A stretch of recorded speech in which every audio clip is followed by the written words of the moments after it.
you art lovers out there. Today I want to give you an example of how I start some of my plein air pieces.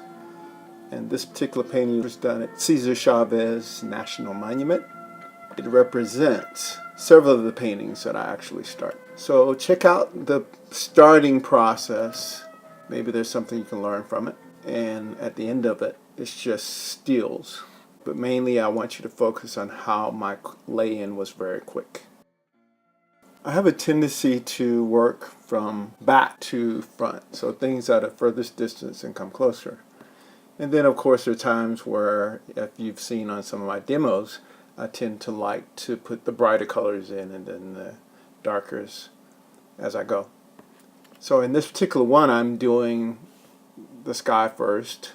Now I'm wanting to build up some of the foliage to help give me a little more depth of feel as I go.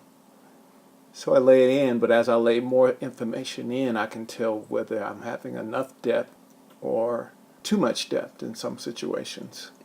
But I lay in the sky, build some foliage in front, then I lay in some of the lighter color greens.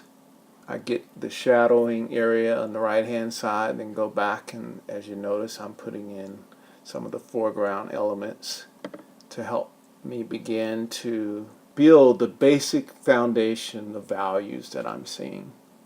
So that's how I want to think of it. And I'm laying it in just roughly.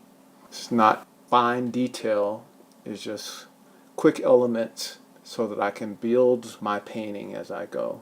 Putting the color that I think will help me establish the final color that will come in eventually. And it'll change as I begin to fill in more and more of the details. But the basic background, middle ground, foreground elements, that's going to establish what I need as I move into the detail aspects of the painting.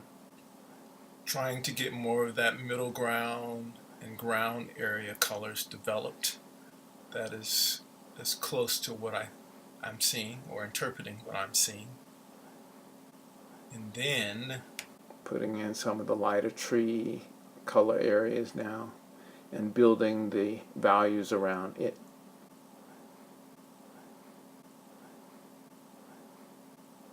So once that's completed, now, so you see how roughly laid in this is. You can still see brush strokes.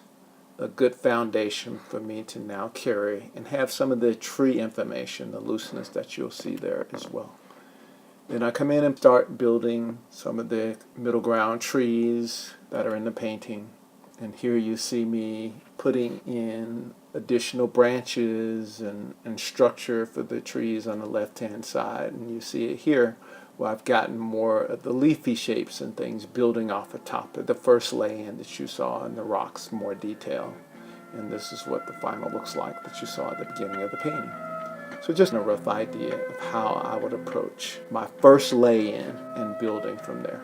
So hopefully you found that interesting. In the future I'll show you the full painting from beginning to completion, but just focus on the lay-ins at this time.